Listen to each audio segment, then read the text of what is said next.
This UCSD TV program is a presentation of University of California Television. Your support makes UCTV's programming possible. Contribute online at uctv.tv/support. Check out the YouTube original channel UCTV Prime at youtube.com/UCTV Prime. Subscribe today to get new programs every week.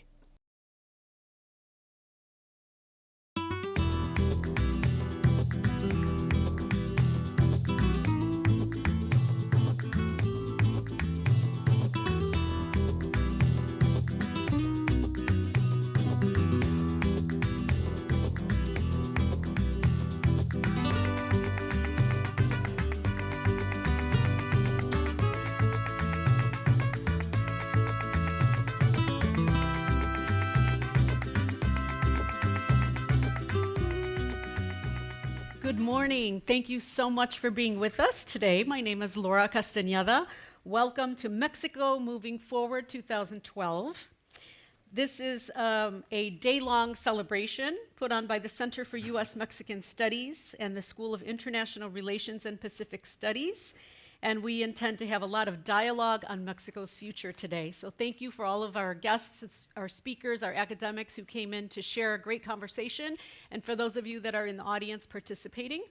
As I said, I have been in San Diego for quite some time. I'm not a local from San Diego, but I chair the communications department at San Diego City College, and I've been a journalist, a broadcast journalist on both sides of the border for quite some time.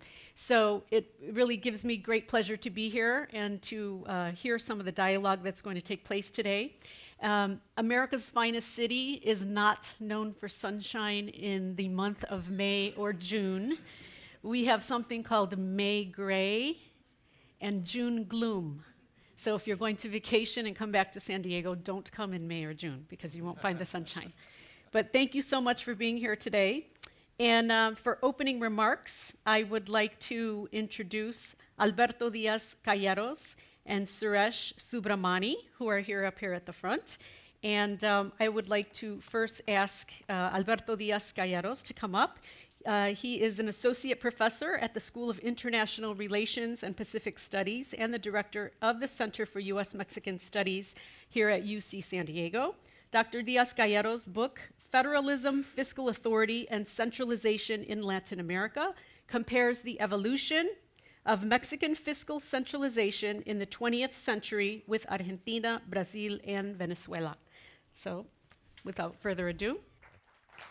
Thank you. Thank you, Laura. Bienvenidos todos. I am very happy that we are here again for a second time in Mexico Moving Forward. When we conceived this event last year, one of the important things that we discussed amongst us as we were trying to generate the whole idea was the question of, what is the spirit of the meeting that we want to put together? And in some ways, the biggest challenge we found ourselves in was that everything from this side of the border that had the Mexico, in any phrase that had Mexico, always had a negative connotation. It was about the problems of Mexico, the difficulties of violence, the issue of the Mexican migrants. It was always couched in a very, very negative tone. And as we were thinking about this, we thought we really need to change the conversation. We need to think about ways in which our academic scholarship, our academic endeavors have to be connected in some ways with the general sentiment, with the mood that you see in the US, in the San Diego region, in the state of California. At the same time, one of the biggest challenges was we really wanted to make sure that we would not shy away from the real problems that the country is facing. So we want to make it very clear that we are not in an exercise of denial. We know there's some very serious issues of the way the country is facing, one of the most basic things that have to be provided to any citizen, some, general safety in your everyday life. The fact that we have this challenge to the state that we had not probably faced in many, many years, many decades. And finally, the one which is the one that brings us together here today, that Mexico's economic performance has been quite disappointing. In spite of doing a series of things which you would think are the right things to do, and arranging a lot of making very important structural reforms, the Mexican economy is puzzling. It is an economy that does not grow the way we would want it to grow. So we will have today a very particular group of people who I think often in private they have often expressed with their friends, with their families, a lot of their concerns and a lot of their thoughts about how to move the country forward, how to change the terms of the debate, how to change the issues, because from their realms, from their areas of expertise, and particularly I would say from their areas of excellence, they're all remarkable men and women who are doing really, really special work in their particular areas of expertise. They have expressed to their friends and their families how they think or how they imagine a better future, a more prosperous Mexico, but often we don't get an opportunity to listen to them. A lot of the conversation is not dominated by some of the people that we have here today. And I really want to use this opportunity, and the way the program is structured is to really have this opportunity to have a dialogue about these issues. So I'm looking forward to a very productive conversation. I want to also say that this whole effort would not have been possible without a set of very generous sponsors, but particularly Sempra Energy, which is our presenting sponsor, as well as a whole host of very generous people and institutions that have helped us to be here today. So thank you very much, welcome, and let's have a very productive day.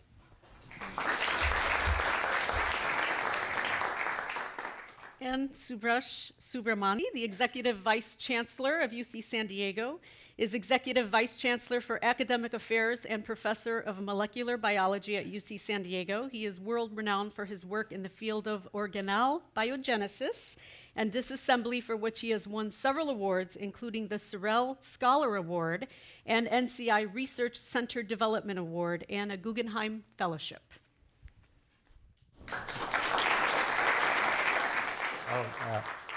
Thank you, Laura, and thank you, Alberto, for kicking this wonderful meeting off. On behalf of UC San Diego and the administration here, I'd like to welcome all of you. Let me begin by thanking first the distinguished panelists who are going to be here, and also the sponsors and the honored guests who are going to be participating in this event. This is special for us in many ways, and this whole event started as a celebration of our 50th anniversary, and then it was such a success that we decided to make it a tradition. So this is the second meeting of this kind, and I hope that as it progresses that we'll have other opportunities to make this even more successful. As Alberto said, I want to thank some of the collaborators who helped put this event together: the Mexican Consulate General in San Diego, the City of Tijuana, as well as the Secretary of Tourism from Baja California. We've, as a campus, always enjoyed a special relationship with Mexico, our nearest neighbor, and this has been possible for the last 3 decades through our Center for U.S.-Mexican Studies, which has focused on a number of themes that I'd like to just remind the audience about. Many of you probably know this already. The first is to support multidisciplinary research on Mexico, U.S.-Mexican relations, and the Mexican origin populations in the United States, as well as the rest of the world. So we also sponsor, as part of the center, comparative studies, trying to build close collaborations with Mexican institutions, academic as well as other non-academic institutions. And the goal, of course, is to disseminate these findings to inform the public and the scholarly debates in both Mexico as well as the United States. So the center performs both an intellectual exercise of working on topics of interest, but part of our goal is also to communicate that to the public so that it has a theme that I've been trying to encourage on the campus: societal impact. The inaugural Mexico Moving Forward, as I said, started in 2011, and we hope to make this a tradition as we go along. When the center's director, Alberto Diaz-Calleros, was trying to think about the theme for this this year's symposium, he didn't have to go very far, because it turned out that one of our own colleagues and one of his colleagues, Gordon Hanson, who you'll hear from, wrote this book and published a paper in Journal of Economic Literature in 2010 saying, "Why isn't Mexico rich?" And this is going to be the theme of the symposium this morning, and I hope that you'll learn something new and interesting from the discussion. Professor Hanson's work has had an overarching theme of today's symposium of promoting development in Mexico by addressing the issues of regulation, human capital, societal or social protection, the economy, as well as entrepreneurship. And so I think that this will be the theme of the symposium today. You'll hear from an impressive panel, and they will address these issues, and I hope there'll be time for debate and discussion on this. And we will close the day with a reception that highlights the culture and food of Baja California. Mexico is a critical partner for UC San Diego. We hope to look forward to continuing interactions between the US as well as Mexico, and particularly the partnership that all of you facilitate for us at UC San Diego. So I hope you have a fruitful discussion during the rest of the day.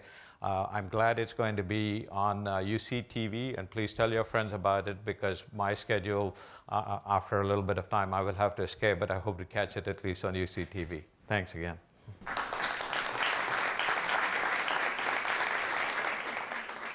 Thank you both so much. So let me go ahead and move into our first session, which is called Institutions for Growth. And let's have Gordon Hanson, the Director of Center on Emerging and Pacific Economies at UC San Diego, go ahead and come forward, as well as Santiago Levy, Vice President for Sectors and Knowledge for Inter-American Development Bank. And I believe we are going to begin with Santiago Levy, who is the Vice President for Sectors and Knowledge at the Inter-American Development Bank and the main architect of Progresa Oportunidades in Mexico, which has become the model of anti-poverty programs worldwide. They will each be giving you a presentation, and then we'll open it up for questions and dialogue. So why don't we begin with Santiago? So good morning, and let me begin by thanking Alberto for his kind invitation, the Center for U.S.-Mexico Study and the University of California at San Diego. It's very, very pleasant to be here this morning, despite the May, what is it, the May gray? Right, despite the May gray. So what I'd like to do is I want to make 3 points about Mexico moving forward. The first point is to put a puzzle. The second point is to try to provide a partial answer to the puzzle. And then the third point is to offer a suggestion as to how Mexico could move forward in the context of sort of the general questions that Alberto put at the beginning of the morning. So the puzzle. Why hasn't Mexico done well? Why hasn't Mexico, particularly since 1995, after the crisis and after we stabilized from 96 onwards, it's been almost 15 years now, a decade and a half. Why is Mexico lagging behind the rest of the world? It is not macroeconomic crisis. Mexico's been known for the last 15 years by having very prudent macroeconomic management. So we've learned many lessons from that. So it's not that we've managed badly the economy. Perhaps in the past you could say, you know, all these crises and all these cycles and all these Mexicans always running budget deficits and all that. No, that's not the answer. It is not that we don't save enough or that we don't invest enough. In fact, interesting piece of data, the investment rate in Mexico, the share of the total product that we actually devote to investment to make the economy grow, is about 26% of GDP. Is higher than the Latin American average, and is higher than many countries, including the United States. So it's not that we don't save a lot, and it's not that we don't invest a lot. And it's also not true that we don't work a lot. Actually, of all the 36 countries that are in the OECD, the Organization for Economic Cooperation and Development, Mexico occupies the second place in terms of numbers of hours worked per person. So Mexicans work really hard. They work really hard, they save a lot, they invest a lot, and they manage their economy well. Traditional theory would say free trade and sound money, and that's all you need to keep economies growing if you had read Adam Smith. We've had free trade since the NAFTA in 1996. We had sound money. We have very low inflation. But if you look at Mexico's growth rate, as Alberto was saying at the beginning, it's been very lackluster. It's poor, and compared to South America, compared to East Asia, compared to even other parts of the world, Africa, Mexico's lagging behind. So that's the puzzle. That's the first point I want to make. Why is it? And if I were to put the answer in one single word, the word would be productivity. The reason Mexico's not growing as fast as it could potentially grow is for reasons that we don't really understand very well. We each have a little bit of the story, but we don't have the full story. Productivity growth in Mexico is not doing well. Productivity growth is the difference between how much you work and you put capital to produce output and the rate of growth of output. Societies that grow very fast is because productivity, the efficiency with which they produce things, grows very fast. And in societies that grow very slowly, because productivity grows very slowly. Interesting piece of data. Income per capita in Mexico today, relative to income per capita in the United States, is less than 50 years ago. Pretty sad. However, the labor force in Mexico is much bigger relative to the United States today than it was 50 years ago. And the capital stock in Mexico is bigger today relative to the United States than it was 50 years ago. So we've more workers than relative to the Americans. We have more capital relative to the Americans. And our income per capita today, relative to the Americans, is less than it was 50 years ago. And it's not because we mismanaged the economy, because at least for a decade and a half, we've managed the economy really well.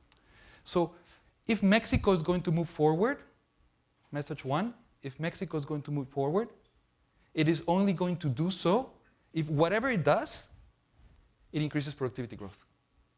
If we don't increase productivity growth in Mexico in the next few years, there's no chance that we're going to be able to catch up with East Asia, with other countries in South America, or with countries in the rest of the world that are growing much faster. Why isn't productivity growth much faster in Mexico? Many reasons, and economists are not good enough, or at least I'm not good enough, to disentangle whether it's education, the quality of education, or is this or that and the other. There are many reasons. I want to put on the table one that I've been working on for the last 5 years, because the more I think about it, the more I think it's the elephant in the room. So there were some slides that I want to share with you. Can the slides be put on? Yeah, thank you. All right. I promise I'm not going to be very technical, but this is important. The census data is the data of all firms in Mexico. This is data for 2008. So in Mexico, there were 3.7 million firms in Mexico in 2008. And of those, in red are the firms that had 0 to 5 workers, in green, those that had 6 to 10 workers, in blue, 11 to 50, and in yellow, firms that have 51 workers or more. There were 3.7 million firms, of which 3.3 million had 3 or 4 workers, less than 5. So it's a huge number of firms. In fact, a really interesting point. Only 1% of all firms in Mexico, only 1%, have more than 50 workers. Another really interesting fact, these are the number of firms in the census.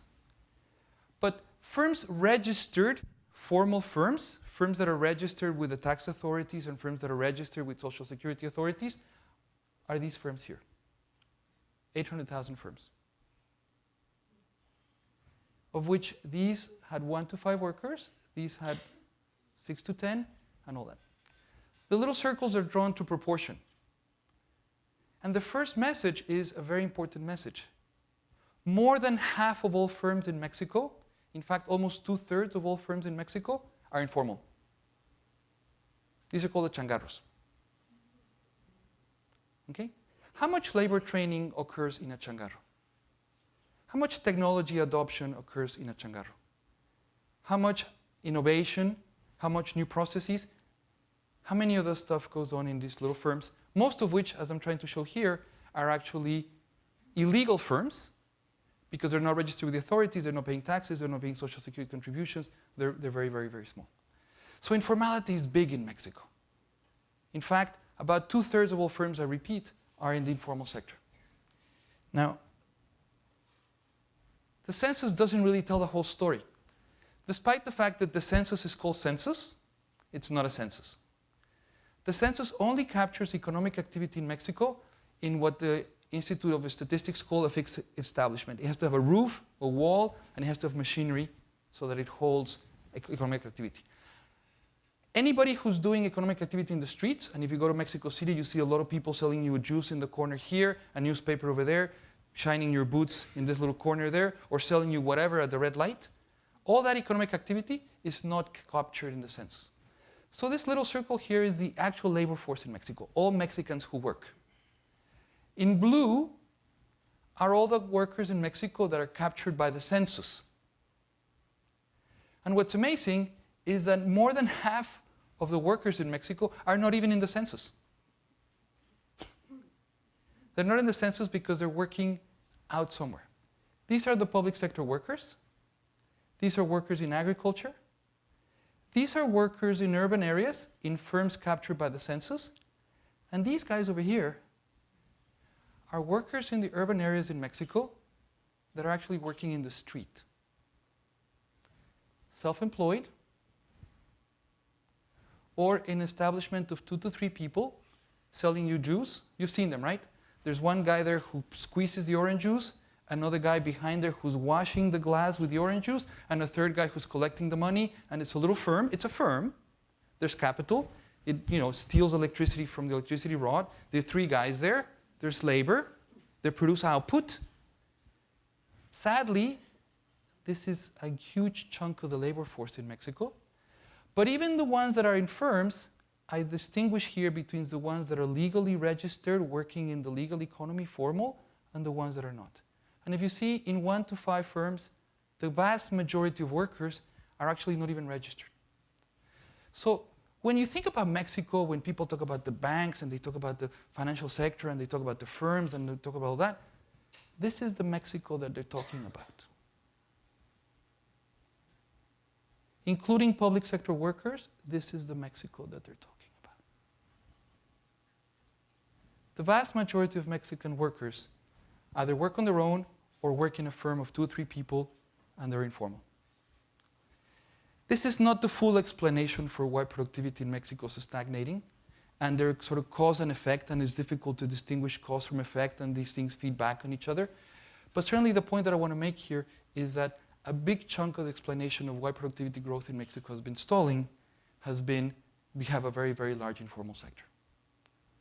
And I'll show you one last graph in a minute that says that, in fact, that informal sector is growing despite NAFTA, despite macroeconomic stability, and despite having sound money and free trade.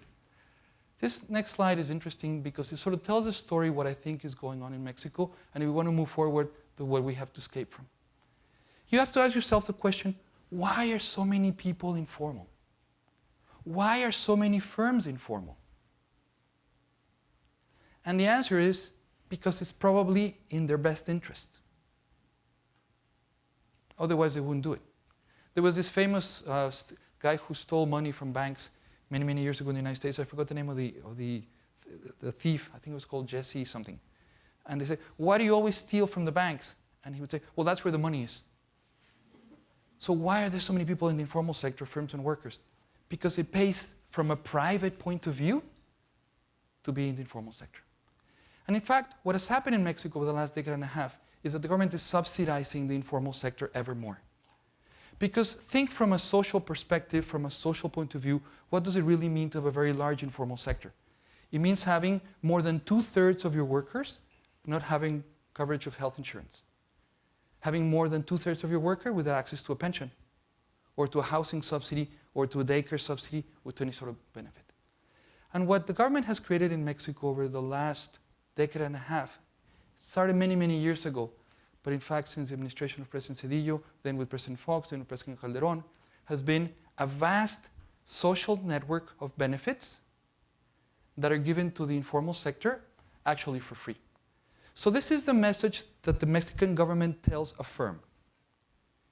If you hire a worker formally, you and the worker must pay for his pension and for his health insurance. But you, firm, if you hire the worker illegally, we'll give him health insurance for free. And eventually, when he gets old, we'll give him a pension. But of course, if we catch you doing an illegal act, we'll fine you. So the best thing you can do is be a 5-worker firm, because otherwise we're going to catch you and fine you. And that's exactly a little bit what's going on. My hypothesis about Mexico is that we tax the formal sector, very high taxes on the formal sector, both income taxes and labor taxes and all sorts of taxes. There's a large informal sector with very bad jobs. People switch from one job to the other, they move around, they shift around, and I show you the proportions. I'm not talking about something small. I'm talking about the majority of workers. The government responds to that because it says all these people need to be supported, and they provide them ever more benefits. But of course, the more we subsidize the informal sector, the bigger the informal sector gets, and we have to pay for that, so we have to put more taxes on the formal sector, or use the oil rents for Pemex to sustain all this. Don't ask what happens when the price of oil goes down. And then, of course, that reduces productivity, causes more evasion, more bad jobs, and all that. So my view of what's happening a little bit is that we're facing a deep dilemma that we need to solve if we want to move Mexico forward. From the perspective of growth, you'd like to say stop subsidizing the informal sector, get the firms to be legal, get the firms to train their workers, to innovate, to do new processes, to get going, whatever you need to get going to get productivity growth going. You need to do that, and you need to widen the tax base, because we all know that Mexico's tax base is extremely narrow compared to most countries in the world. But from another perspective, people are saying, look, there are all these people that are poor, there are all these people that are informal, we need to give them housing, we need to give them daycare, we need to give them health programs, we need to give them pensions, we need to give them all sorts of benefits, and these two things are fighting against each other. And these things have been fighting against each other for some time. One last slide and I'll stop here. This is the same stuff that I showed you before from the 2008 census. What has happened to firms? This is the same comparison using the 2003 census. This is the same comparison using the 1998 census.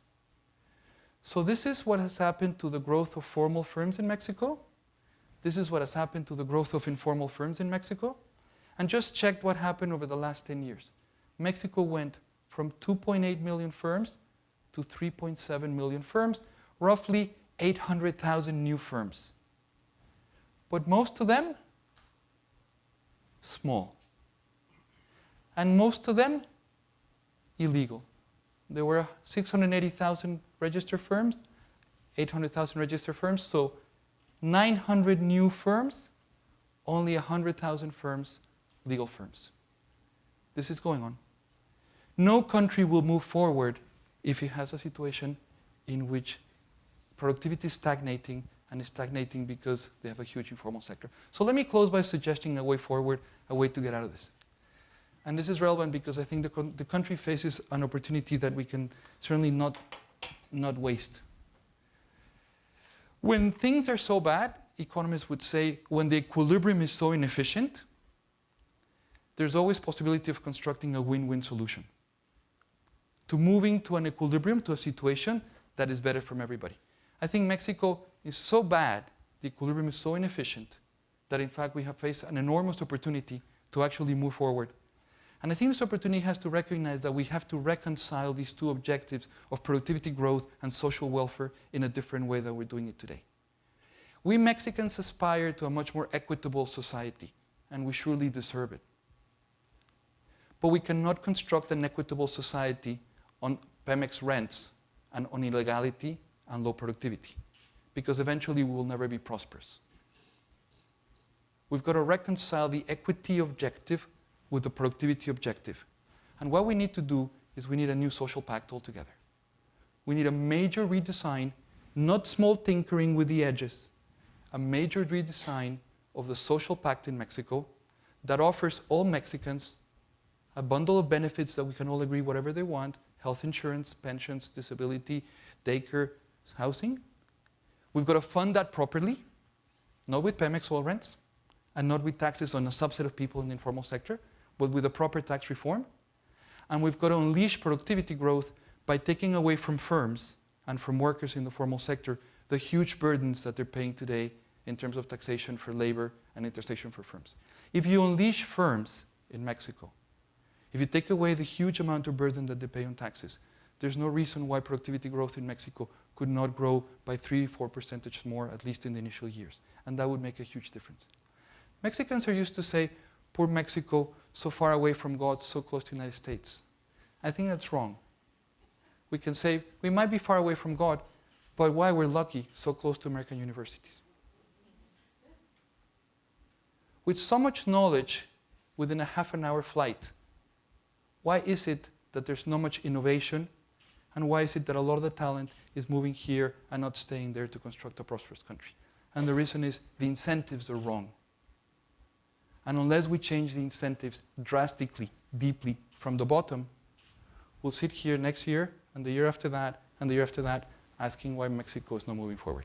I stop here. Thank you.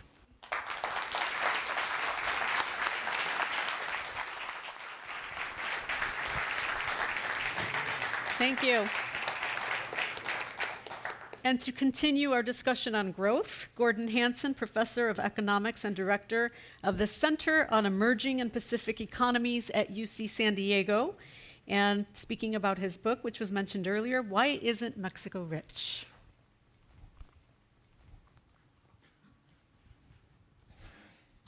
So usually when you write your research, you do your own embellishment. But what was a short article has now been turned into a book. I think by the end of the conference, it might be a 3-volume series with a 6-CD set. I want to thank Alberto for inviting me to be part of this event and say how honored I am to share the experience with so many distinguished panelists. The collective experiences of the folks who are part of this enterprise is really impressive. You have people who have gone out and done real stuff. And for an academic who spends his time creating ideas, people who make real stuff and create real organizations, it's very impressive. Be it houses, be it tortillas, be it connections between people, be it new ways of providing credit to small entrepreneurs in Mexico. The collection of people we have today is really a testimony to the greatness that not just Mexico has, but that humanity has. So what I'd like to do today is talk about Mexico's experience in terms of economic growth in context. And the approach I'm taking is to set this up as a little bit of a competition. Think of this as the preview of the next World Cup final. Where we have Mexico against Brazil. And I think it's fair to say, if we look at global perceptions right now, that there's something of a love fest for Brazil. With its abundance of natural resources, Brazil is seen as the country of the future. And there is a fair bit of pessimism about Mexico, dragged down by drug violence, tied to the sluggish U.S. economy, which has had a tough 5 years and will probably have another tough 5 years. So what I'd like to argue today is that Mexico has received a bit of a bad rap. The world's been a bit too pessimistic about Mexico and a bit too easy on Brazil, and give a sense of what might be some paths for progress for Mexico coming out of this experience. So what we see in the two countries is both have actually taken very similar approaches. And at least in their initial phases of policy design over the last couple of decades, have followed the Washington prescription very closely. And that means deregulating and privatizing industry, liberalizing trade, as Santiago mentioned, creating sound monetary and fiscal policies, creating successful anti-poverty programs, and also surviving tough domestic financial crises in Mexico in 1994 and 1995, Brazil in 1998, and then coming through the most recent global financial crisis okay. But it's Brazil that gets all the love. So it's a member of the BRICS. We had the mania over Lula for much of the last decade, and it's seen as the new diplomatic power in Latin America. So one ironic thing about this is that part of Brazil's success is just to copy what Mexico has done a few years later. And perhaps the best example of this is the methods that Brazil has chosen to fight poverty. So what Brazil did was to develop the Bolsa Familiar, which copied, quite literally, the program that Santiago was instrumental in designing in Mexico's case. So conditional cash transfer programs where you provide poor families with incentives to keep their kids in school, to keep their kids healthy. And what we've seen as a consequence of this are dramatic reductions in poverty. First in Mexico, beginning in the late 1990s when the program is implemented, and then following in Brazil after its implementation of the same program. So in light of the fact that there's strong similarities between the two countries, I'd like to step back and think for a second, well, how should we benchmark Mexico's performance? So first, let's just look at what the facts say about the most obvious measure of performance, and that's average income. So here I'm showing you per capita GDP in Mexico adjusted for purchasing power parity. So that puts all countries on a level playing field in terms of their cost of living. And here are the figures that Santiago alluded to. You go back to 1990, Mexico's average income was a little under $10,000. In 2010, it was a little over $12,000. That amounts to an average annual growth rate of 1.1%. At that rate, Mexico will double its income in 65 years. Okay? So if you think about lifting yourself out of poverty, that's a slow rate of growth. So I want to think about two comparisons. So the first is with Korea. Now, this might seem a little unfair, right? So it's like if you're a middling soccer player and people decide to compare you to Lionel Messi, right? Nobody is going to look good next to Messi. But I choose Korea for a particular reason, and that is because in a moment I want to talk about what are some of the things that Korea has done right, and what can Mexico learn from that in terms of thinking about the policy choices that the country faces in the next few years. So if we go back to 1990, Korea was just slightly richer than Mexico in terms of its average income. And if you go back to the mid-'80s, Mexico was actually richer than Korea. What did Korea do over the last 20 years? It had an average annual growth rate of 4.3%. At that rate, you double your income every 17 years. Okay, so poverty today in Korea is just not an issue.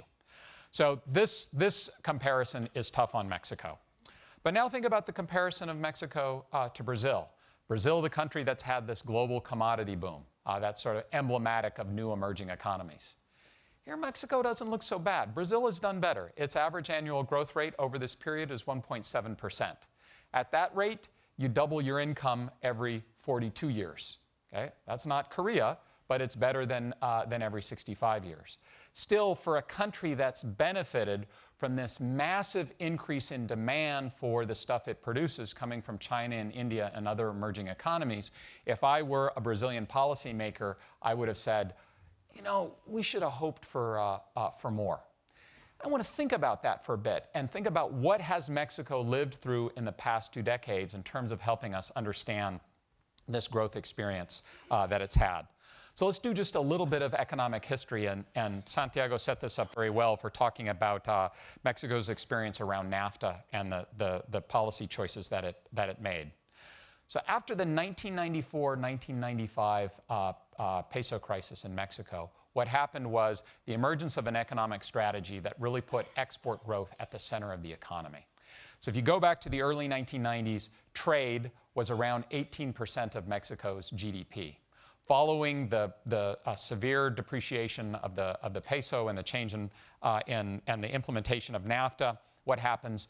Trade almost doubles in importance. It goes to about 30% of GDP. Not Korean levels, but substantially higher than what we see in Brazil. Brazil remains an economy that's pretty insulated from the rest of the world. Trade is only about 10% of GDP in Brazil. So that's 1/3 of the level of it is in Mexico. So this one thing Mexico has done very aggressively, it's put itself out on the world stage and said, we're going to make exports the center of what we do. Now, not just exports, but manufacturing exports. So you go back to the 1970s, what was Mexico's future going to be? It was going to be oil. The 1990s changed that. So in the beginning of the 1990s, manufacturing was only 1/3 of Mexico's exports. Oil was still important. but with the stagnation in oil production in Mexico and the change in exchange rates and the opening of NAFTA and other trade reforms, what this brought was a very strong specialization of Mexico in export manufacturing, such that by the late 1990s, manufacturing was close to 75% of Mexico's exports.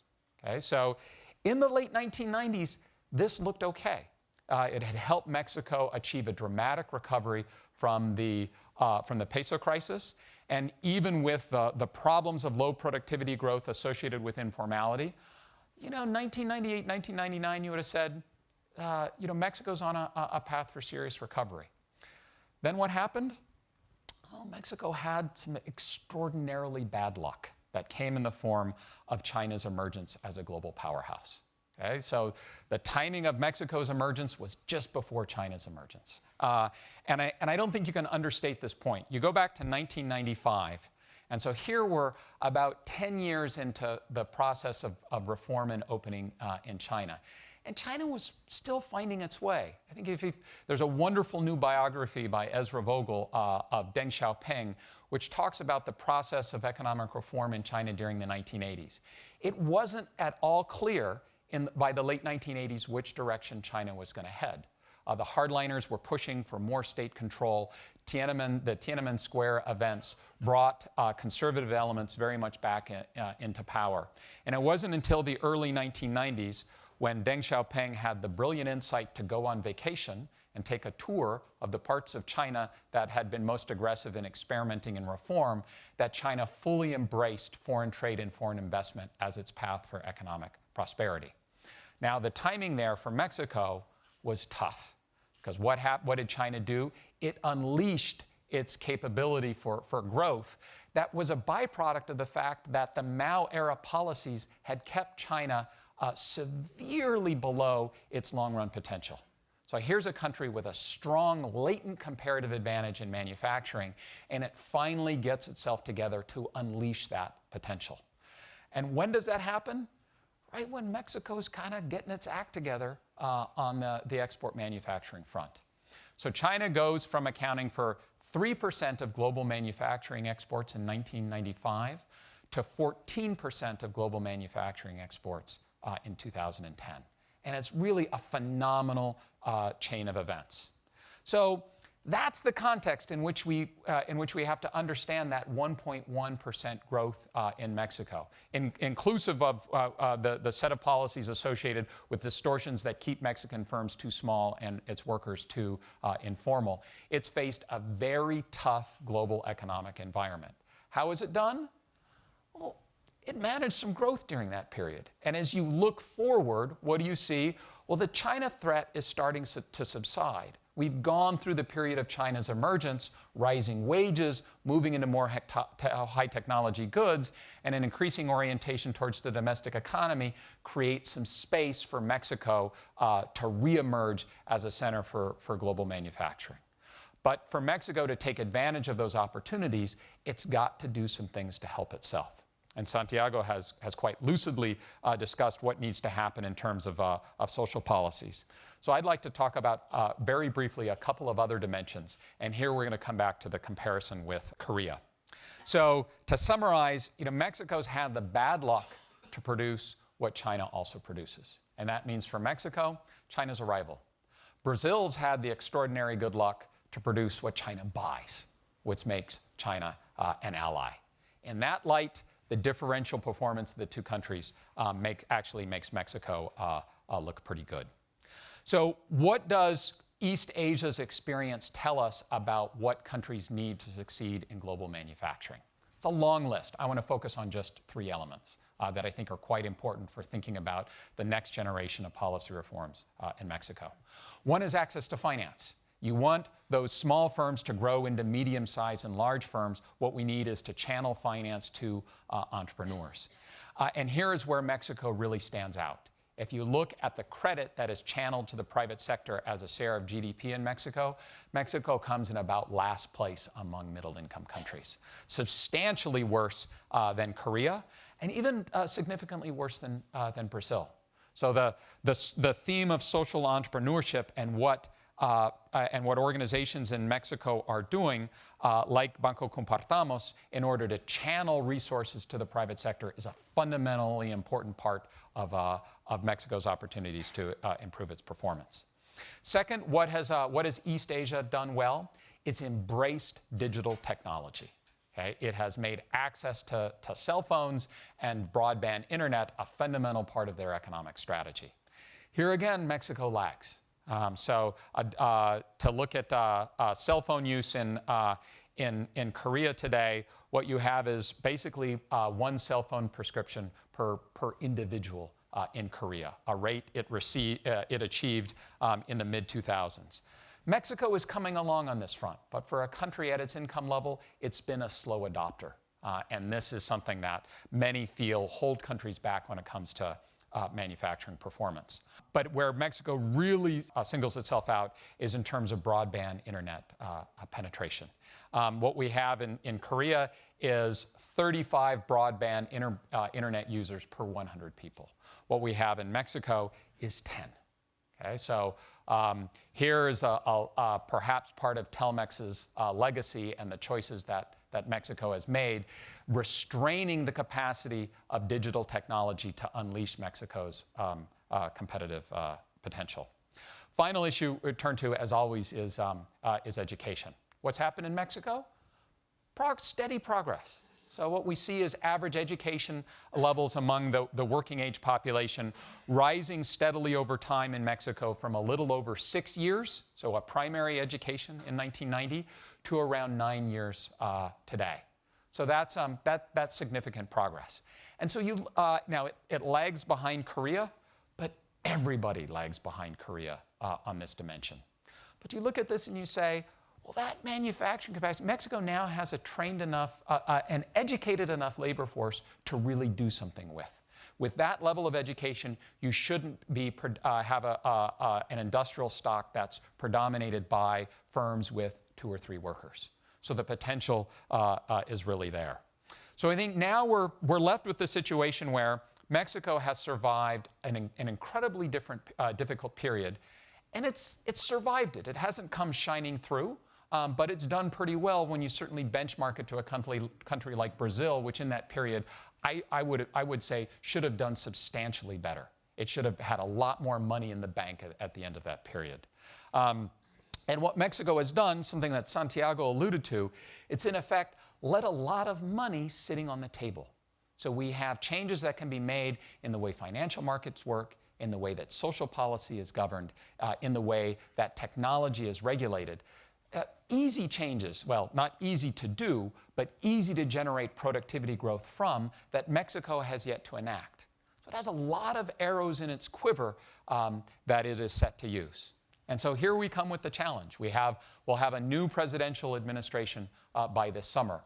Will we have the political cooperation or the political will to enact these changes? Or will it fall on civil society? So the good news here is that there are lots of options that Mexico has to push itself forward. Thank you very much.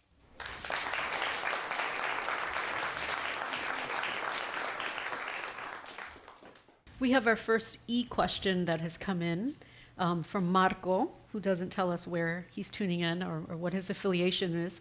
Unfortunately, in the discussion, the political economy is missing. Is it really a matter of will? How are we going to create a better business environment? So I don't know. If Gordon knows the answer to that.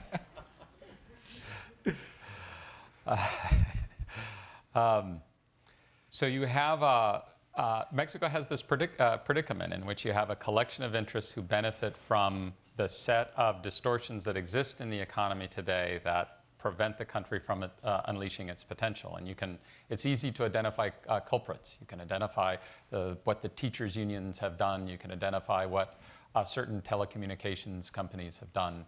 You can identify what certain big banks have done.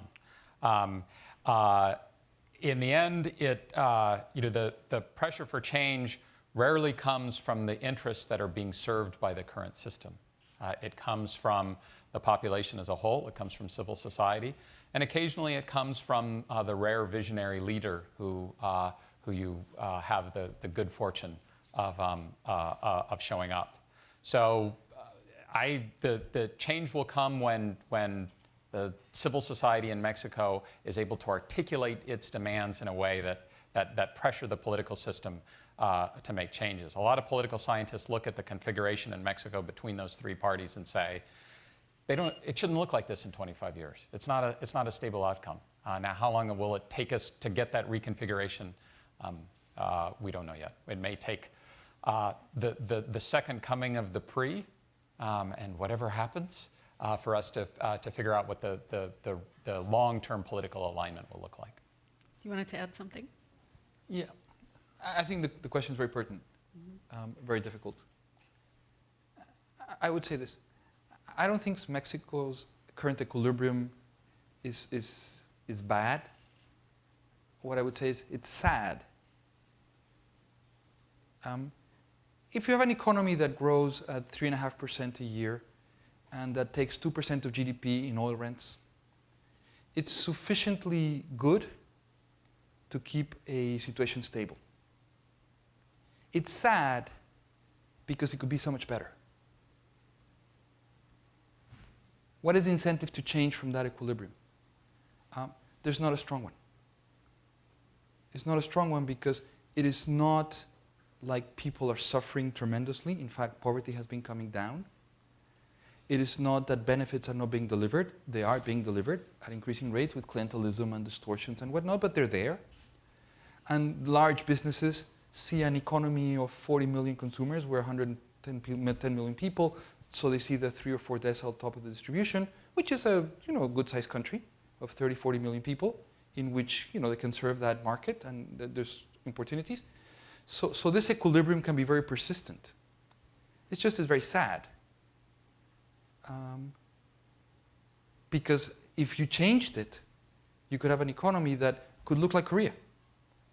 Because if you really ask yourself the question, what is the substantive reason why Mexico cannot have income per capita growth of about 4%? And the answer is there's really no good reason except the very difficult question, which is the political economy that impedes that from happening. Again, a topic that we could go on for a long time, but that's not what we're exactly here to discuss today. There was one more question. I think we have time for one more question, right here. Arturo Martinez Cáceres, I teach, and it is always enlightening to hear Santiago Levy. Thank you for this university, UCSD. My question is in regards of the 26% of savings GDP and the way to equalize it to investment. My concern is that the price of equalizing the economy from the big crisis of 94, 95, it was tremendous. So people or firms are not in the informality market because of their own choice. They are there because that's the only alternative. And that is a big question. I think that there is a mismanagement in the government, in economic policy, in social policy, and in political policy. And there is what I think we have to work in an enormous and important social pact. I do agree in that. But things as they are happening today have proven that any subsidy can be increased, but poverty levels in real terms do not enrich people. They do not solve problems of misery and poverty. So I think that there is an important thing to do with the government, with institutions that we have, and that we have to redefine in that sense. On the other hand, just to comment about Gordon's good wish about Mexico-Brazil final